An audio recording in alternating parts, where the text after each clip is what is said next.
In the vastness of the universe of ideas, philosophical questions are like twinkling stars that illuminate the darkness of the unknown. Amidst this intellectual spectacle, C.S. Lewis's 37 phrases emerge as constellations of insight and inquiry, inviting us to explore the deepest mysteries of human existence. These brief yet impactful words serve as portals to a journey of reflection and discovery. What do these phrases reveal about the nature of truth, morality, and life itself? How do they challenge us to rethink our own conceptions and delve into the depths of human thought? In this analysis, we will unravel the power of these C.S. Lewis phrases and explore the universal truths they reveal. 1. Everything changes, nothing ever stays the same. C.S. Lewis's quote addresses a fascinating and often paradoxical aspect of human experience: the nature of time and our perception of change. The first part of the statement, "Everything changes, nothing remains the same," reflects a fundamental truth in many aspects of life and the universe. From the laws of physics, which show that the universe is in a constant state of change and evolution, to transformations in society, technology, and our personal lives, change is a constant. The second part of the quote, "Isn't it funny how day by day nothing changes, but when you look back everything is different," speaks to how we perceive time and change in the short and long term. In day-to-day life, changes may seem insignificant or imperceptible because we are immersed in our routines, and the small daily variations do not seem to significantly alter the course of our lives. 2. There are far, far better things ahead than the ones you leave behind. This phrase by C.S. Lewis is an invitation to optimism and hope, encouraging us to look to the future with a positive perspective. The central idea is that, regardless of the losses or challenges we face, the future holds possibilities and joys that surpass what has been left behind. This thought can be particularly comforting in times of transition or loss, reminding us that closing one chapter in our lives makes room for the beginning of another, potentially more rewarding and enriching one. Lewis, with this statement, also touches on the transitory nature of life and the importance of not clinging excessively to the past or material things. Excessive attachment to what has been can prevent us from fully embracing new opportunities and experiences. The idea that the best is yet to come serves as a reminder to keep our minds and hearts open to the infinite possibilities the future holds. 3. Nothing in life ours to keep. This idea can be interpreted in various ways. In a material sense, it suggests that generosity and the act of sharing with others can enrich our own life experience, providing a sense of satisfaction and purpose that simple accumulation of material goods cannot offer. On a deeper level, it can be argued that only through generosity and altruism can we truly experience the richness of life, as it is in giving that we receive. Furthermore, Lewis may be touching on a broader spiritual or philosophical truth, where true freedom and fulfillment come from transcending selfishness and excessive attachment to worldly things. By opening ourselves to others and connecting to something greater than ourselves, we can find a sense of possession and belonging that is deeper and more enduring. 4. Give up yourself, and you will find your real self. This concept, often explored in spiritual and philosophical contexts, suggests that the true essence of who we are can only be found when we abandon the ego, superficial desires, and pretensions. Lewis is encouraging us to look beyond the layers of identity constructed by society, expectations, and our own ego. By giving up yourself, he refers to the act of setting aside these superficial layers to discover the true self that resides on a deeper level. This implies a process of detachment from material desires, selfish ambitions, and the relentless pursuit of external approval in order to connect with more authentic and enduring values. 5. Don't doubt your value. Don't run from who you are. Lewis suggests that our existence and essence have immense value simply because we are divine creations, regardless of how we compare ourselves to others or the ideals we may hold. This perspective invites us to recognize and value our own uniqueness and the unique contribution we can offer to the world. Furthermore, by stating, "Don't run from who you are," Lewis is encouraging us to confront and embrace our true nature, with all its imperfections and beauties. He suggests that authenticity and self-acceptance are essential for living a full and meaningful life. This acceptance is not just about recognizing our qualities, but also embracing our flaws and limitations, understanding that they are part of what makes us unique. 6. If you find in yourself desires which nothing in this world can satisfy, the only logical explanation is that you were made for another world. Lewis addresses the sensation, often experienced by many, that there is a kind of emptiness or longing within us that worldly joys and satisfactions cannot completely fill. This perception can lead to the conclusion that such insatiable desires point to a reality or existence beyond what is known and experienced in this physical world. The idea that we were made for another world suggests that human existence has a purpose and a meaning that extend beyond everyday life and earthly experiences. This view is rooted in many spiritual and religious traditions, which see life on earth as a journey or preparation for a higher or spiritual reality. 7. You don't have a soul. You are a soul. You have a body. Lewis is challenging the common perception that often prioritizes the physical and material, redefining human identity in a way that places the soul, or the spiritual essence, at the center. By stating that you are a soul, Lewis highlights the primacy and eternal importance of the soul compared to the physical body, which is temporary and transient. This view echoes many religious and philosophical traditions that see the body as a temporary vessel for the soul, which is the true essence of being. The idea that each of you will still be alive after the dissolution of the physical universe speaks to the belief in the continuity of the soul's existence beyond physical death. Lewis suggests that the true essence of who we are transcends the limitations of time and physical space, pointing to a spiritual reality that is eternal and unchanging. 8. Don't shine so others can see you. Shine so that, through you, others can see God.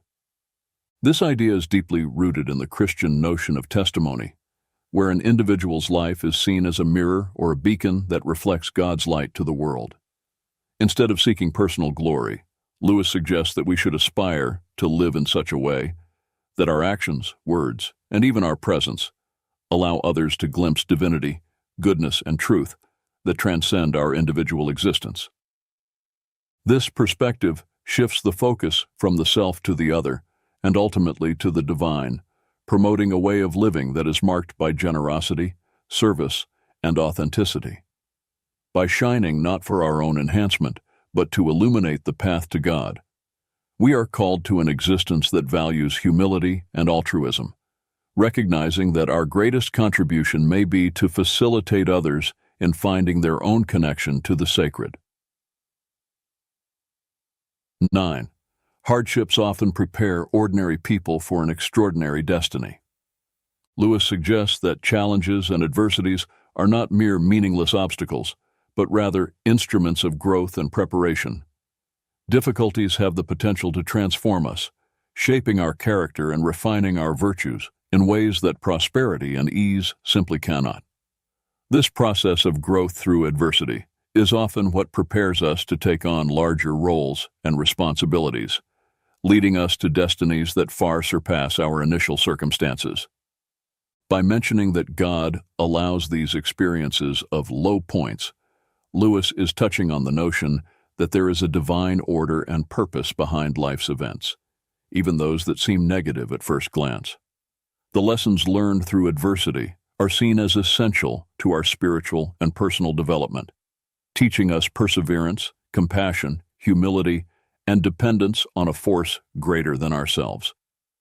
The idea that God does not make anyone wait unless it is good for him to wait reflects a view that God's timing is perfect, even if we do not immediately understand it. Patience and waiting are seen not as emptiness or meaningless inactivity, but as an opportunity for internal growth and preparation for what is to come. Thus, Lewis encourages us to face difficulties and periods of waiting not as abandonments, but as integral parts of a larger plan that leads us to an extraordinary destiny. 10. Experience is the most brutal of teachers. By referring to experience as the most brutal of teachers, Lewis is underscoring the often harsh and unforgiving nature of real life as a vehicle for learning. Unlike theoretical or academic learning, experience educates us through successes, and more often through failures, losses, and challenges. These moments can be painful and difficult to endure, but they are also incredibly potent in forging character, resilience, and wisdom. The second part of the phrase, "But you learn, my God, do you learn," emphasizes the effectiveness of this type of learning. Despite its brutality, or perhaps because of it, the lessons learned through experience tend to be deeply internalized. The direct experience of consequences, whether positive or negative, engraves knowledge in a way that passive instruction rarely achieves. 11. Repeated failures are fingerposts on the road to achievement. In describing failures as fingerposts, Lewis suggests that each failure serves as a lesson and a guide, pointing towards adjustments and changes necessary in our approaches, strategies, or even in our understanding. These posts illuminate the way, offering critical insights that help us navigate the path towards our goals. The idea of failing forward is particularly powerful. It implies that each failure, instead of pushing us backward, actually propels us forward, bringing us closer to success. This is because we learn, adapt, and grow through our experiences of failure. This concept encourages a mindset of resilience and persistence, where obstacles are seen as opportunities for development and improvement. 12. You are never too old to set another goal or to dream a new dream. Lewis challenges the notion that age is a barrier to aspirations, goals, and dreams. He emphasizes the infinite capacity of the human being to reinvent oneself and pursue new directions, regardless of where one stands in their life journey. This idea is an invitation to reject self-imposed limitations and social expectations that often accompany aging. Instead of viewing old age as a time to slow down or give up on new endeavors, Lewis suggests that there is always room for new beginnings and possibilities. This can be particularly inspiring for those who may feel they have missed opportunities or that it is too late to pursue passions or interests that have been set aside. Essentially, Lewis reminds us that the ability to dream and aspire knows no age limits. This message serves as an encouragement to continue seeking growth, fulfillment, and joy in all stages of our lives, embracing the ongoing journey of discovery and renewal. 13. Don't let your happiness depend on something you may lose. This brings forth a profound reflection on the nature of happiness and the importance of grounding it in aspects of life that are enduring and intrinsic, rather than external and transient. This idea encourages us to reconsider the sources of our joy and satisfaction, warning against basing our happiness on elements that are outside of our control and can easily be altered or lost, such as material possessions, social status, or even specific relationships. By highlighting the volatility of many of the things we value, Lewis suggests the pursuit of a more authentic and resilient happiness, one that is not shaken by the inevitable changes and challenges of life. This may involve cultivating internal virtues such as peace of mind, gratitude, self-love, and spirituality, which are less susceptible to external circumstances. 14. This world is a great sculptor's shop. It is a rich metaphor reflecting on the process of personal growth and transformation within the context of human existence.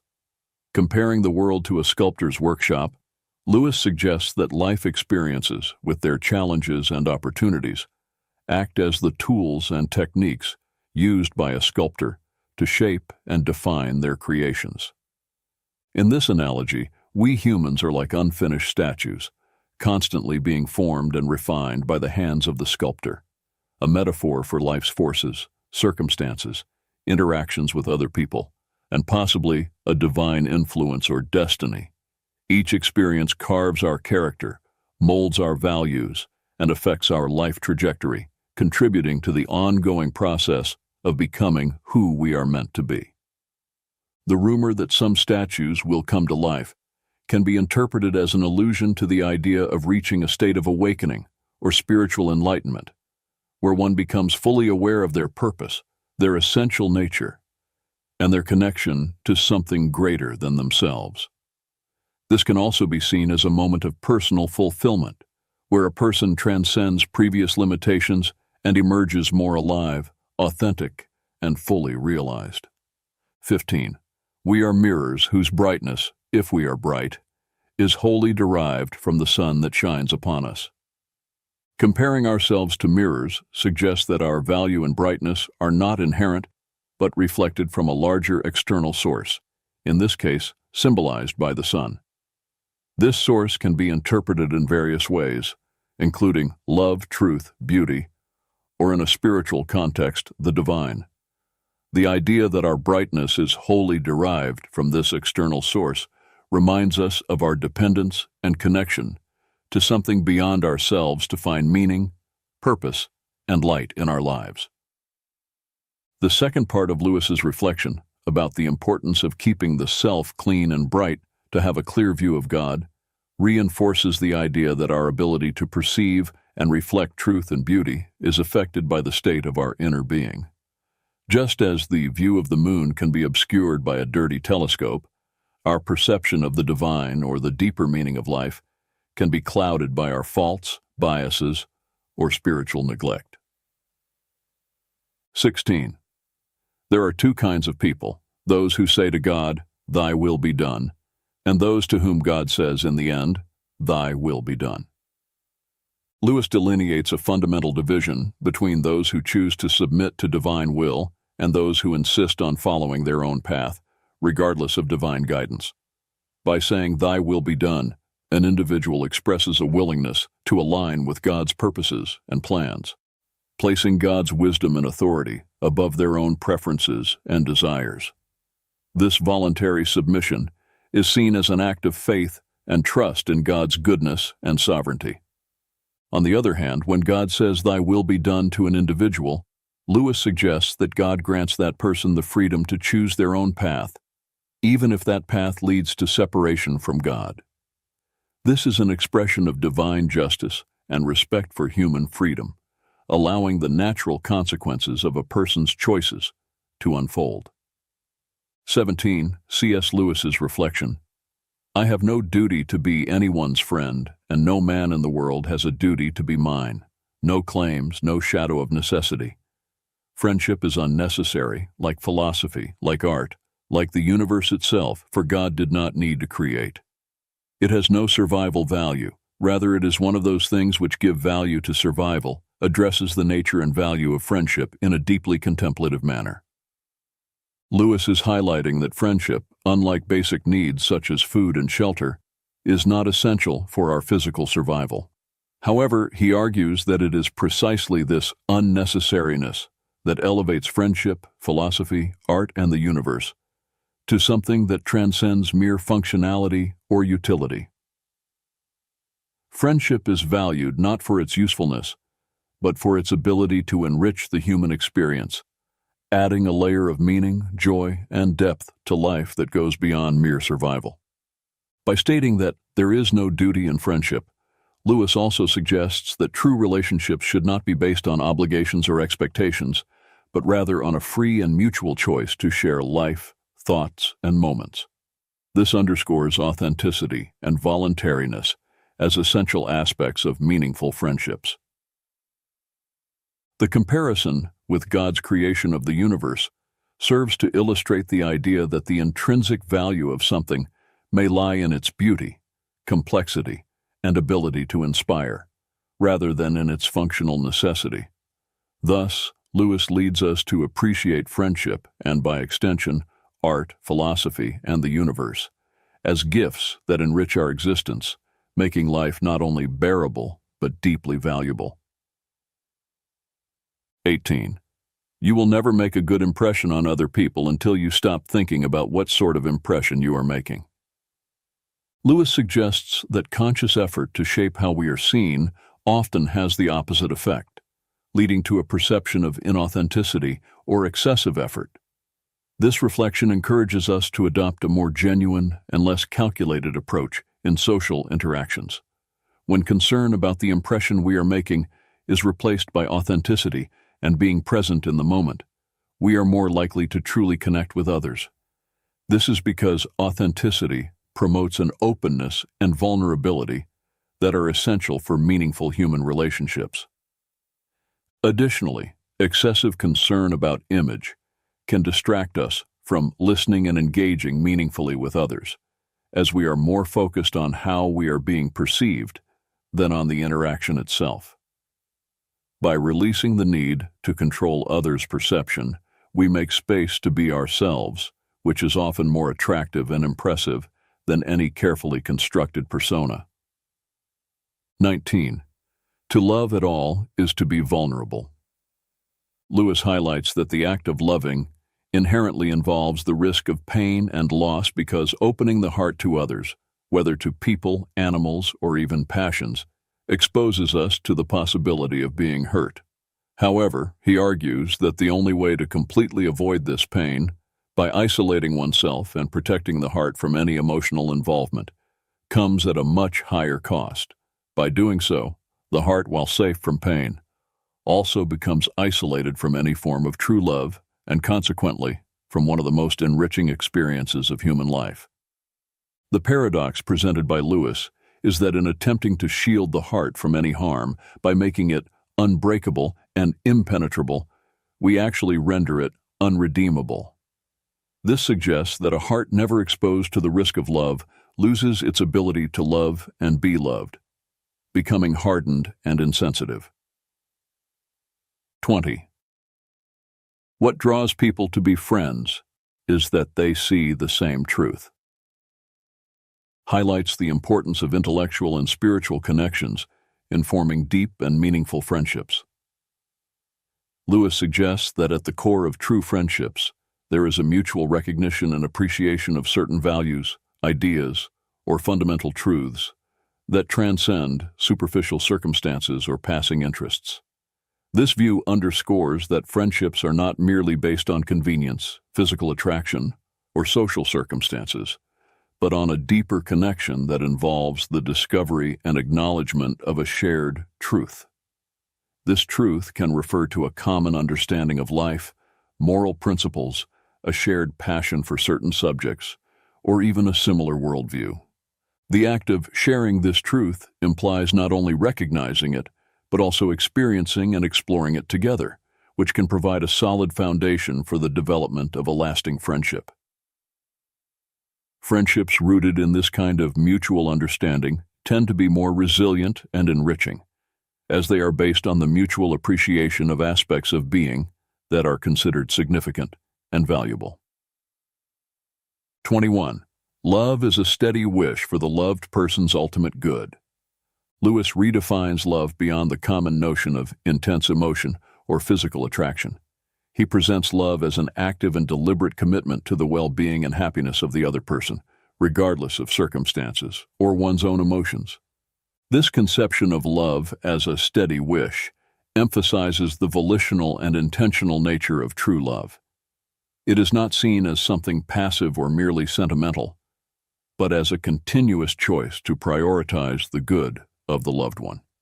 This implies a commitment to actions and decisions that promote the well-being and fulfillment of that person, even if it requires sacrifice or selflessness. By qualifying the supreme good so far as it can be attained, Lewis also acknowledges the reality of human limitations and life circumstances. He suggests that while love aspires to the ideal of the highest good for the loved one must act within practical possibilities and the limitations of the real world. 22. Do not waste time bothering whether you love your neighbor. Act as if you did, and you will. explores a pragmatic and action-oriented approach to loving one's neighbor, a central idea in many ethical and religious traditions. Lewis suggests that instead of being paralyzed by internal analysis of our feelings or doubt about our ability to love others, we should simply start acting as if we love them. This principle reflects the idea that love can be both an action and a feeling, and that by choosing to act lovingly, regardless of our momentary feelings, we can cultivate genuine feelings of love over time. 23. No man knows how bad he is till he has tried very hard to be good. Addresses the complexity of human nature and the discovery of personal character through the effort to live according to high ethical or moral standards. Lewis suggests that it is in the process of striving to act rightly and do good that we often come face to face with our own failures, limitations, and negative tendencies. This reflection implies that understanding our own imperfections and the ability to recognize our faults are amplified when we put ourselves to the test, seeking to live virtuously. This can be a humbling experience as we discover that goodness and virtue are not as easily achieved as we might have imagined, thus revealing the depth and persistence of our flaws and weaknesses. 24. In God there is no hunger that needs to be filled, only plenteousness that desires to give, reflects a profound theological view on the nature of God and the relationship between the divine and humanity. Lewis suggests that God, being a being of fullness and perfection, has no needs or lacks. Instead, he is an infinite source of generosity and giving. This idea contrasts the conception of God with human nature, which is often driven by needs, desires, and a constant search for satisfaction. Instead, God is portrayed as someone whose essence is fullness, needing nothing from us to complete or improve his being. Therefore, God's desire to relate to humanity and provide for his creations is not motivated by a lack or need, but by an expansive and generous love that seeks to share his own fullness. 25.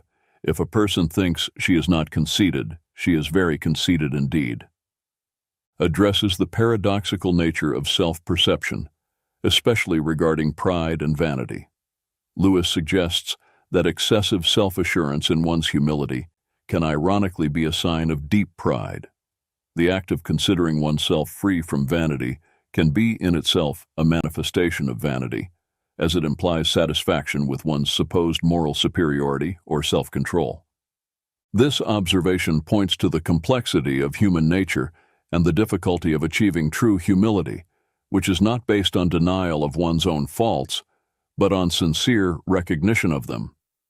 True humility involves honest self-assessment and a willingness to accept that, as human beings, we are all fallible and susceptible to error and pride. 26. Pride is spiritual cancer. C.S. Lewis's view of pride as a spiritual cancer highlights the destructive nature of this vice in a person's spiritual and relational life. By describing pride in this way, Lewis suggests that it corrupts and consumes the ability to love, find satisfaction, and even exercise good judgment. Pride is presented not just as a minor character flaw, but as a corrosive force that can destroy the most fundamental aspects of human and spiritual well-being. The second quote expands on this idea, explaining how pride obstructs knowledge of God. Lewis illustrates this with the image of a proud person who is always looking down, both literally and metaphorically, judging others and circumstances from a position of supposed superiority. This posture of looking down symbolizes a self-imposed barrier that blocks sight and openness to higher realities, including the spiritual. Therefore, as long as one is stuck in this attitude of pride, they will be unable to perceive or connect with God, who is above in the spiritual sense. Both quotes emphasize the idea that pride not only negatively affects interpersonal relationships and self-image, but also constitutes a significant obstacle to spiritual growth and perception of realities beyond the self. Lewis invites us to recognize pride as a serious impediment to love, genuine happiness, and wisdom, encouraging a constant pursuit of humility as a path to spiritual health and true knowledge. 27. Only the pure in heart want to see God. This quote distills a profound truth about the nature of spiritual longing and the necessary condition for genuine seeking of God. Lewis suggests that purity of heart is not only a quality that makes someone fit to encounter God, but also the very characteristic that awakens the desire to seek Him. Purity of heart can be understood as a cleansing of intentions, an absence of falsehood or duplicity, and a sincerity in the pursuit of truth and good. This purity involves an orientation of the being toward what is genuine and good, free from the distortions of selfishness, pride, and disordered passions that can obscure spiritual vision and deflect the quest for truth. By stating that only the pure in heart desire to see God, Lewis is highlighting the idea that the desire to know and draw near to the divine requires a certain inner disposition characterized by purity and sincerity. This implies that the spiritual journey toward God begins with an inner work of purification and alignment of the desires of the heart with spiritual values. 28. Human history is the long, terrible story of man trying to find something other than God which will make him happy. C.S. Lewis's statements about human pursuit of happiness outside of God reflect a deep critique of the nature of human aspirations and endeavors throughout history. Lewis suggests that the relentless quest for satisfaction in earthly things, whether wealth, power, pleasure, or status, is futile, as true happiness and peace cannot be found apart from God. God cannot give us a happiness and peace apart from Himself, because it is not there. This assertion highlights the view that any attempt to find lasting contentment outside of a relationship with the divine is doomed to failure, as the true source of peace and joy resides in God. To what will you look for help if you will not look to that which is stronger than yourself? This rhetorical question invites reflection on the need to seek support and guidance in a force greater than our own limited human capacity, suggesting that reliance on purely human resources or solutions is insufficient to address life's fundamental challenges. All that we call human history, money, poverty, ambition, war, prostitution, classes, empires, slavery, is the long, terrible story of man trying to find something other than God which will make him happy. This observation about human history as a series of failed attempts to find satisfaction in earthly substitutes for God underscores the view that many human endeavors and conflicts stem from a misguided search for meaning and contentment. Together, these reflections by Lewis challenge us to reconsider the sources in which we seek happiness and purpose, encouraging a reorientation toward spiritual values and a deeper relationship with the divine as the path to true satisfaction and peace. 29. Forgiving does not mean excusing. This quote distinguishes two fundamental attitudes toward dealing with offenses or mistakes. By stating that forgiveness does not equate to excuse, Lewis highlights the importance of acknowledging the seriousness and reality of an offense without allowing it to perpetuate resentment or hostility. Forgiveness implies a conscious decision to release resentment or the desire for retaliation against someone who has wronged us, even when we recognize that the act committed against us was wrong and unjustifiable. This distinction is crucial because it recognizes the responsibility of the offender without allowing that offense to dominate future relationships or the emotional state of the offended party. In contrast, excusing someone often involves minimizing the offense or justifying the offender's behavior, potentially ignoring the harm caused. Thus, excusing can inadvertently enable or validate harmful behavior. Lewis suggests that forgiveness is a deeper act that requires considerable moral strength. It involves choosing to respond to wrongdoing with a kind of mercy that does not deny the injustice of the act, but chooses not to define oneself or be consummated by it. This approach to forgiveness allows for healing and reconciliation while maintaining moral integrity by acknowledging the gravity of the wrong. Therefore, forgiveness, as Lewis conceives it, is an act of grace that transcends mere acceptance of others' faults, promoting the restoration of relationships without denying the reality of the harm caused. 30. Thirst was made for water, inquiry for truth. By C.S. Lewis offers a powerful metaphor that underscores the intrinsic connection between human pursuit of knowledge and the nature of truth. By comparing physical thirst for water with the innate desire to understand truth, Lewis invites us to reflect on the fundamental need we have to seek knowledge and understanding. Just as thirst is a natural condition that drives us to seek water to quench it and ensure our physical survival and well-being, curiosity and the desire to understand are fundamental impulses that lead us to seek truth, to satisfy our need for intellectual and spiritual knowledge and understanding. This comparison emphasizes that just as water is essential for physical life, truth is indispensable for our intellectual and spiritual life. Just as our bodies are designed to seek and consume water to maintain their health and proper functioning, our minds are naturally inclined to question, explore, and seek understanding to grow and thrive intellectually. 31. Faith is the art of holding on to things your reason has once accepted, in spite of your changing moods. This phrase by C.S. Lewis offers a profound understanding of faith that transcends mere emotional or irrational belief. Lewis suggests that true faith involves a continuous commitment to convictions and truths that have been accepted by reason, even when emotions or circumstances may try to sway us. This conception of faith highlights its active and deliberate nature, not as a passive state of acceptance, but as a constant exercise of will and discipline.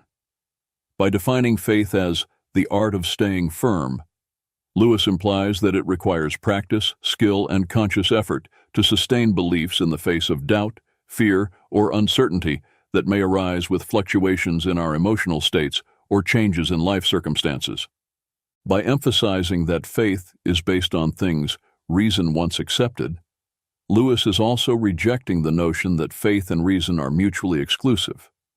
Instead, he proposes that authentic faith has its roots in rational and conscious understanding, and that maintaining this faith requires a continuous and deliberate return to these rational principles, especially when challenged by ever-changing moods.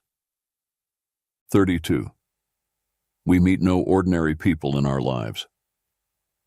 This statement by C.S. Lewis offers a deeply human perspective on the nature of interpersonal interactions and the uniqueness of each individual.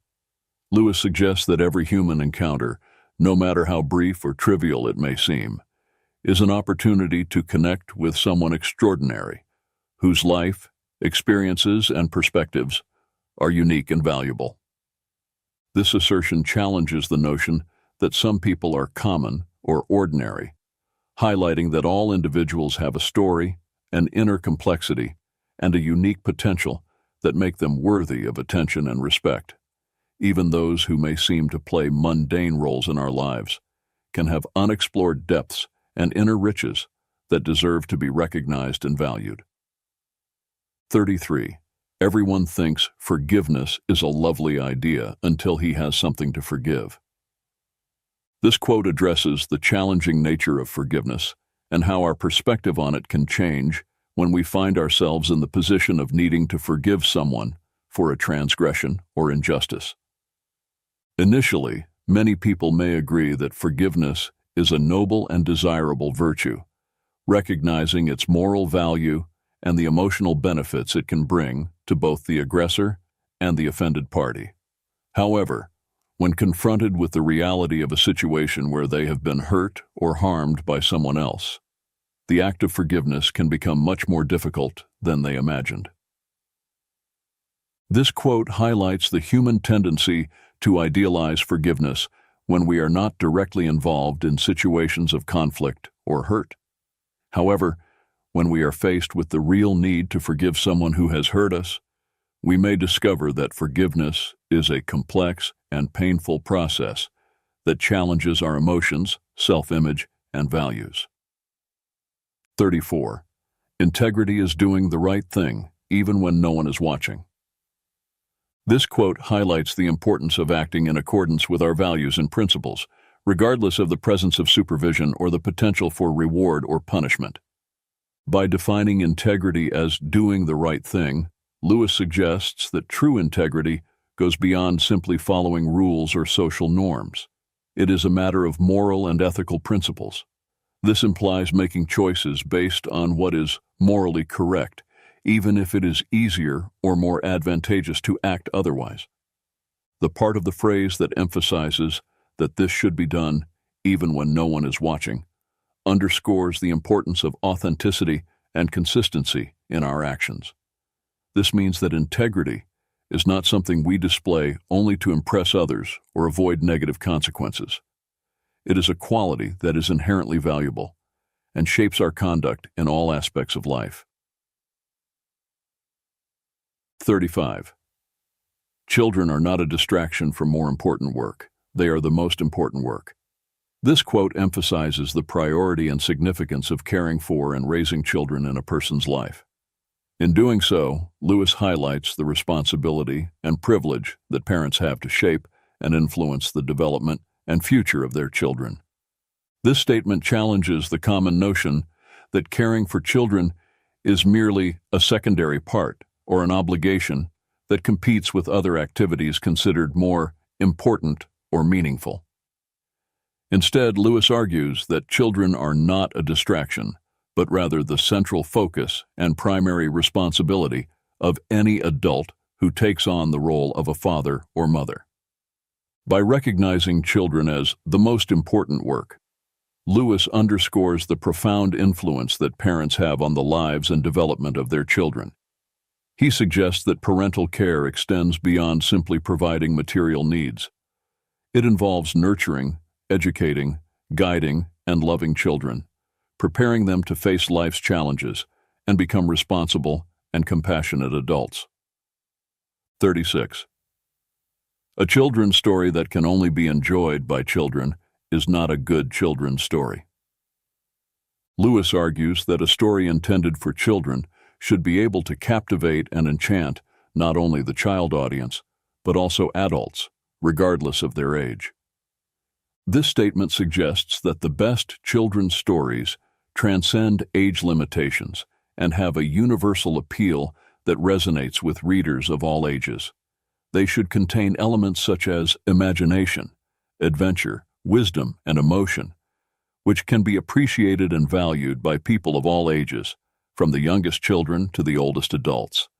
By emphasizing that a good children's story should be able to attract a broader audience, Lewis acknowledges the importance of the power of narrative to educate, inspire, and entertain people of all ages.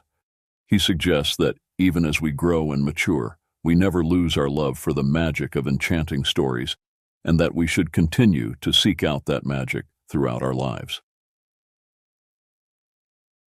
37. True humility is not thinking less of yourself, it's thinking of yourself less.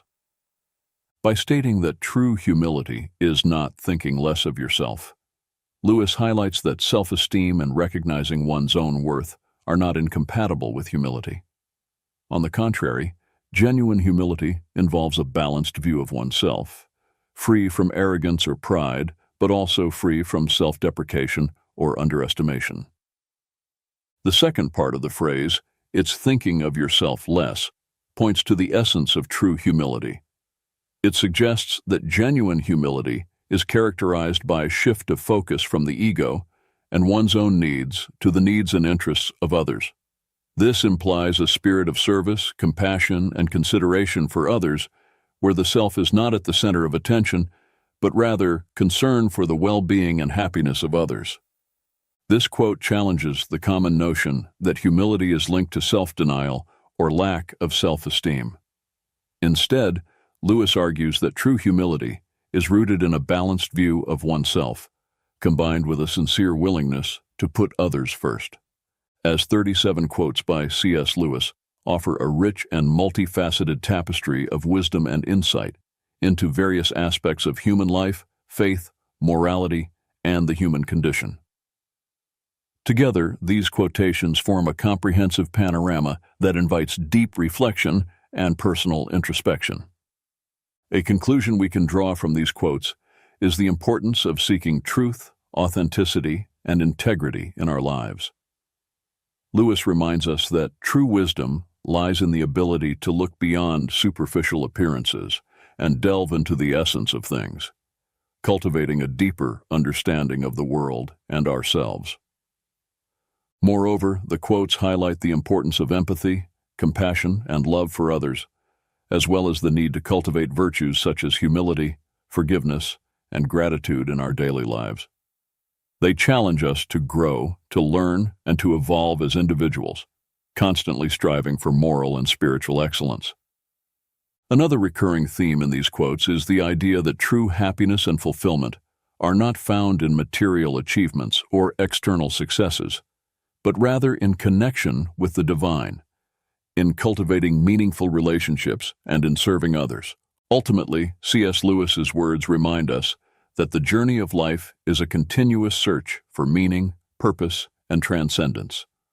They encourage us to embrace the challenges, to embrace the journey of life with courage and determination, and to constantly seek truth, goodness, and beauty in the world around us.